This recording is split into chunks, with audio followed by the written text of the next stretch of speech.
دنیا کو اللہ تبارک و تعالی نے آزمائش کی جگہ بنایا ہے۔ اسی وجہ سے دنیا کا ماحول ایسا ہے جو دنیا میں رہنے والوں کو اپنی طرف کچھ اس انداز سے متوجہ کرتا ہے کہ لوگ غفلت کا شکار ہو جاتے ہیں۔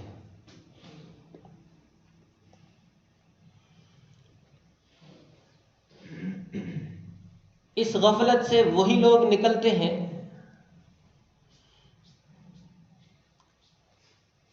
جو غور و فکر اور تدبر کا راستہ اپناتے ہیں۔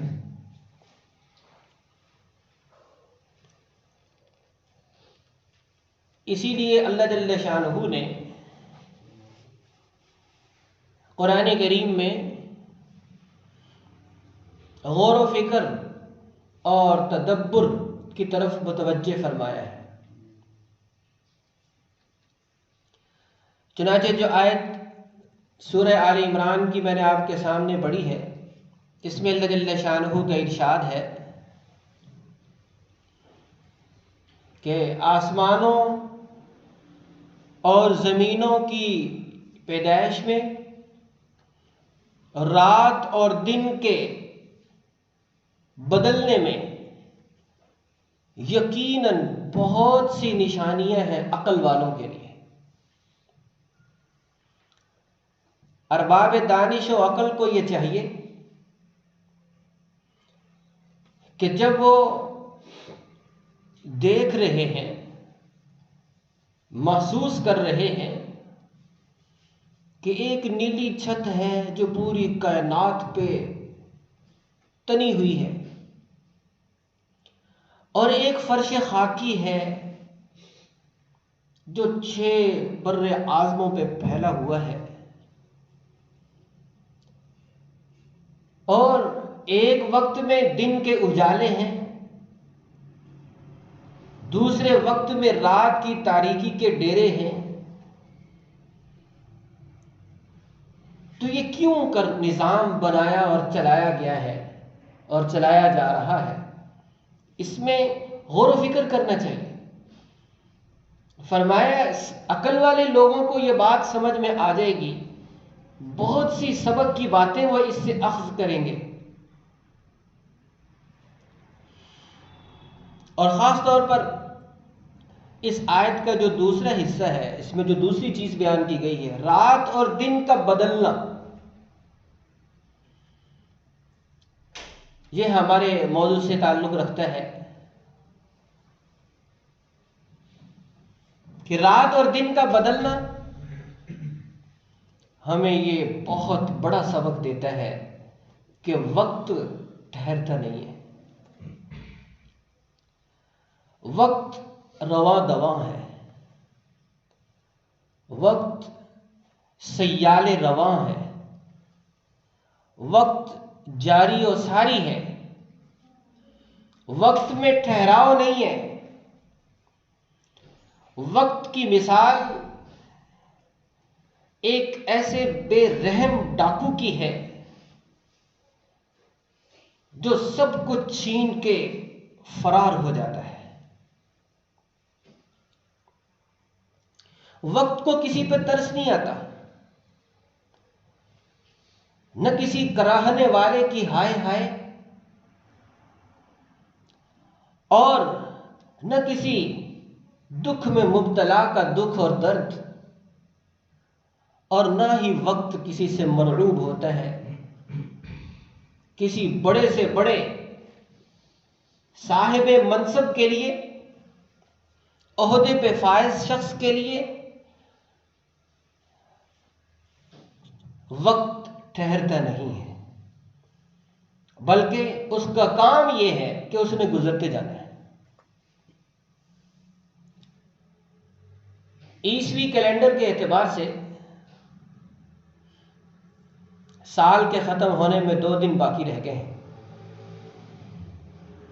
اور نیا سال شروع ہونے والا ہے۔ دنیا کے اعتبار سے بھی عقل مند لوگ نئے سال کے آغاز میں پلاننگ کرتے ہیں،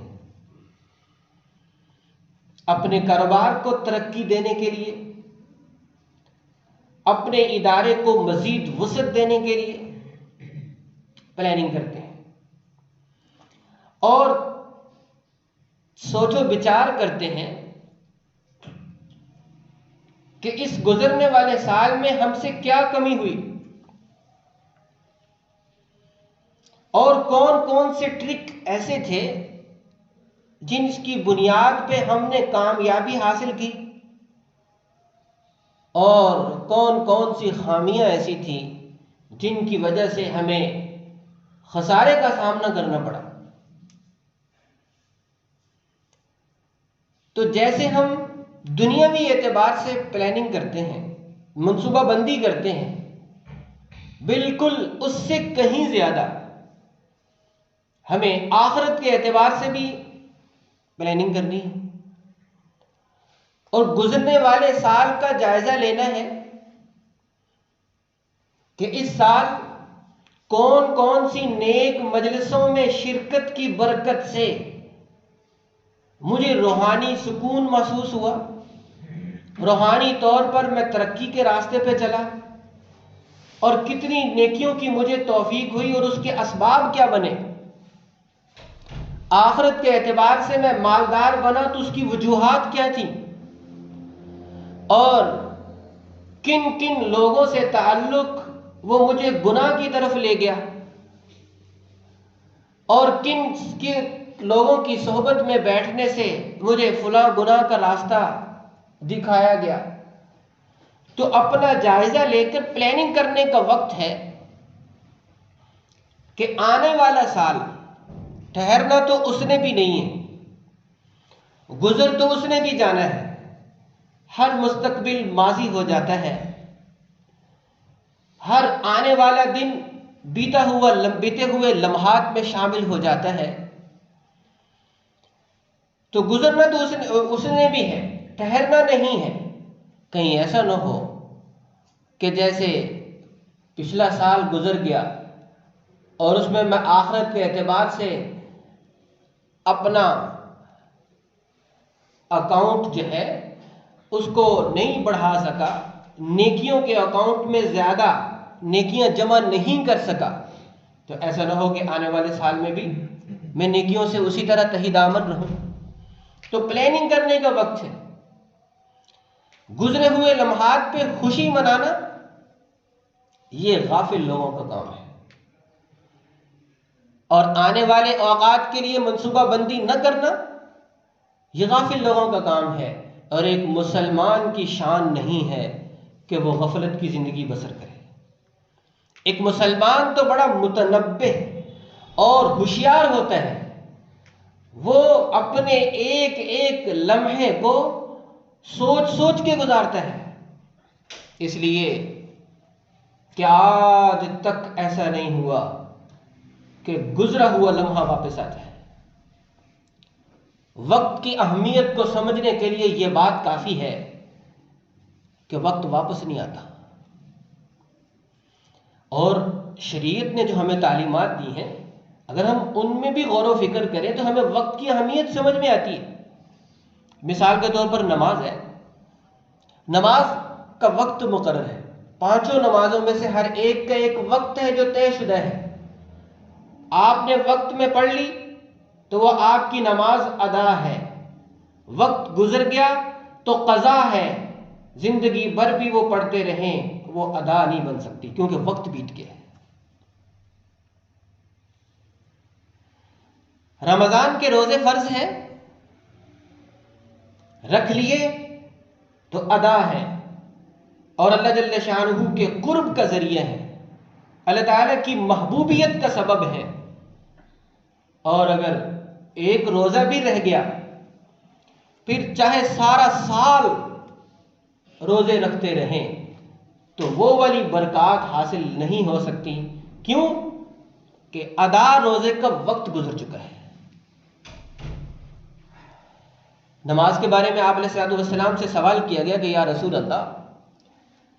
اللہ جل شانہ کے ہاں سب سے محبوب عمل کون سا ہے؟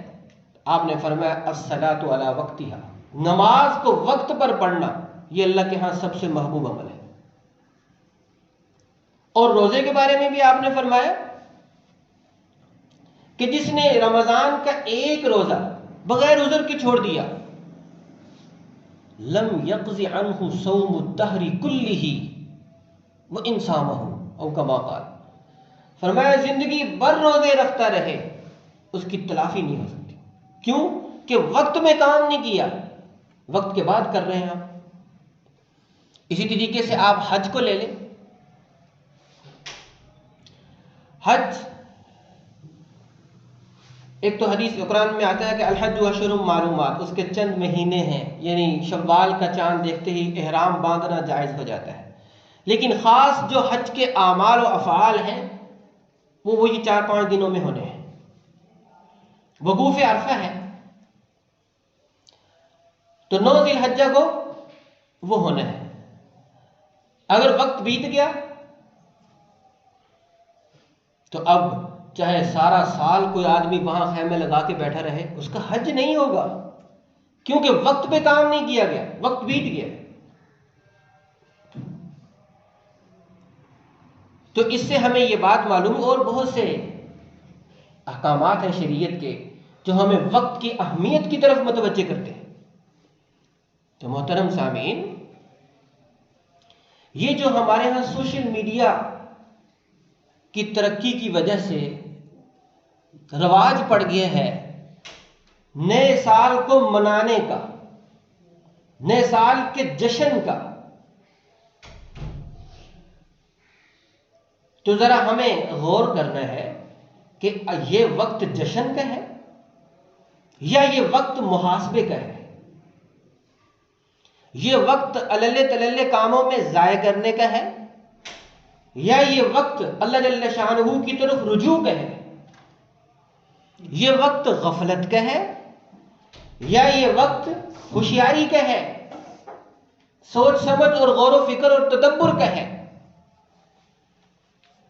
کہ جو سال گزر گیا کتنے نیک کام میں کر سکتا تھا اور نہیں کر سکا۔ حضرات صحابہ کرام رضی اللہ عنہم اجمعین،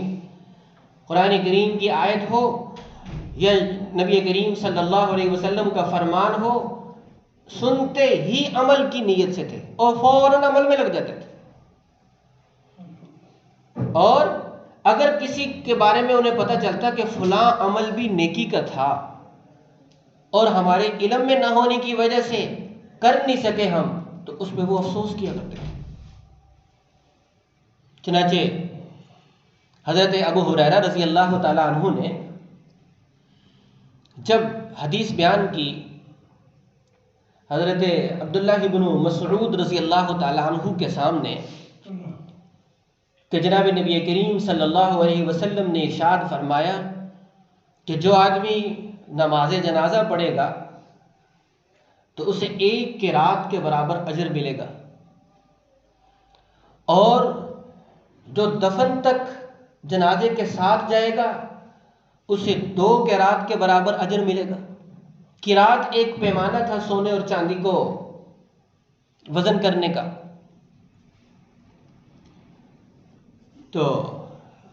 حضرت عبداللہ بن مسعود اس کی تصدیق کے لیے گئے ام المومنین سیدہ صدیقہ عائشہ رضی اللہ تعالی عنہ کی خدمت میں۔ تو جب ام المومنین نے بھی اس کی تصدیق کر دی تو بے ساختہ حضرت عبداللہ بن مسعود رضی اللہ تعالیٰ عنہ کی زبان پہ آیا کہ اوہو کتنی قرات ہم نے ضائع کر دی کہ ہم بس جنازہ پڑھ کے ہی سائڈ پہ ہوتے رہے،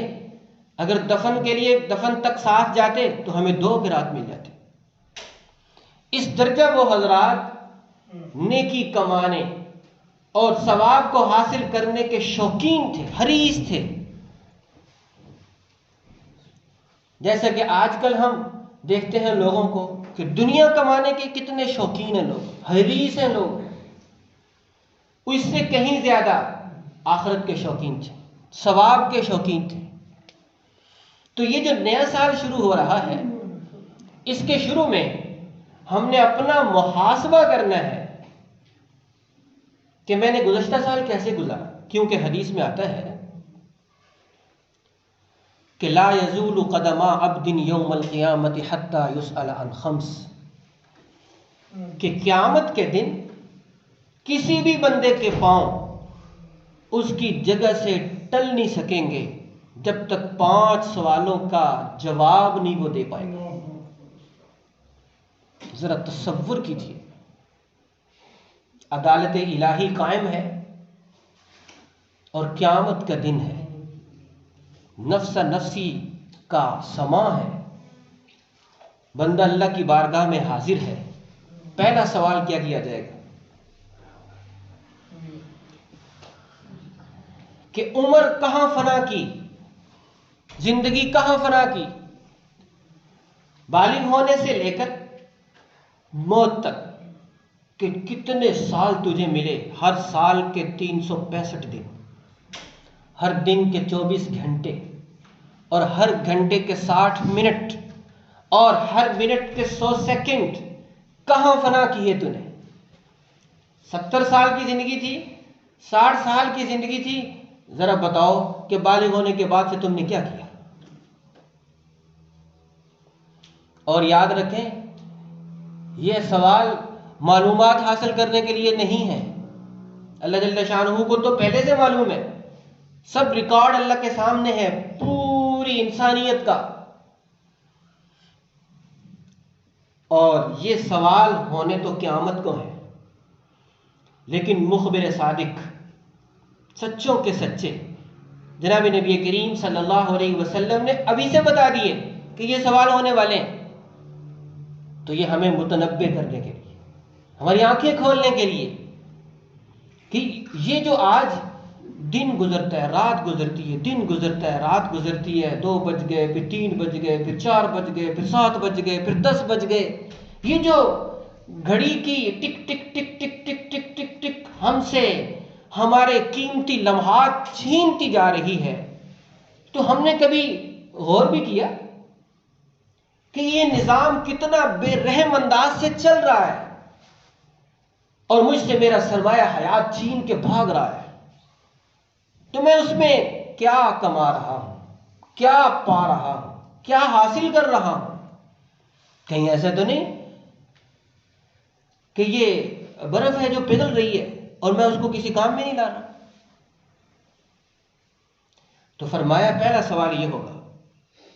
کہ عمر کہاں بسر کی ساری، اور پھر خاص طور پر شباب ہی فیما ابلا، جوانی کے بارے میں سوال کیا جائے گا کہ جوانی کو کہاں بوسیدہ کیا، کہ جب اللہ تبارک و تعالی نے تجھے ہر اعتبار سے پاورفل بنایا تھا، تیرے بازوں میں پاور تھی، تیرے ٹانگوں میں پاور تھی، تیرے دل و دماغ میں پاور تھی، تیرے عزائم، تیرے مقاصد اور تیرے ارادے ایسے ہوتے تھے کہ بڑی بڑی چیزیں وہ اس کے سامنے ہیج ہوتی تھی۔ تو جوانی کی یہ جو صلاحیتیں اللہ تبارک و تعالیٰ نے دی تھی، یہ کہاں پرانی کی، ان کو کہاں بوسیدہ کیا، یہ سوال ہوگا۔ اس لیے کہ زندگی اور خاص طور پر جوانی یہ اللہ جل شانہ کی امانت ہے، اور امانت کے بارے میں حکم یہ ہے کہ صاحب حق کو ہی سونپی جائے گی، یہ اللہ کے کاموں میں ہی بسر کی جائے گی، اللہ کے احکامات کی روشنی میں بسر کی جائے گی ساری زندگی، اور یہ خاص طور پر یہ جوانی۔ کیوں کہ دی بھی تو اللہ نے نا۔ اگر ایک آدمی کسی کو ملازم رکھے اور اسے سواری دے دے اور کہے کہ یہ تو نے میرے کاموں میں ہی صرف کرنی، تو وہ کہنے میں حق بجانے میں کہ دی اس نے ہے، اور اس نے کہا کہ جو کام میں کہوں آپ نے اس سواری پہ ہی کرنا ہے، اس کے علاوہ کہیں نہیں۔ تو اسی طرح اللہ تبارک و تعالی نے یہ جو زندگی دی ہے، تو اللہ نے یہ کہا ہے کہ یہ میری تعلیمات کی روشنی میں صرف کرنی ہے، بسر کرنی ہے۔ تو دوسرا سوال یہ ہوگا خاص طور پر جوانی کے بارے میں۔ تیسرا سوال مال کے بارے میں ہوگا کہ اینا اکتسبتا، کہاں سے کمایا تو نے؟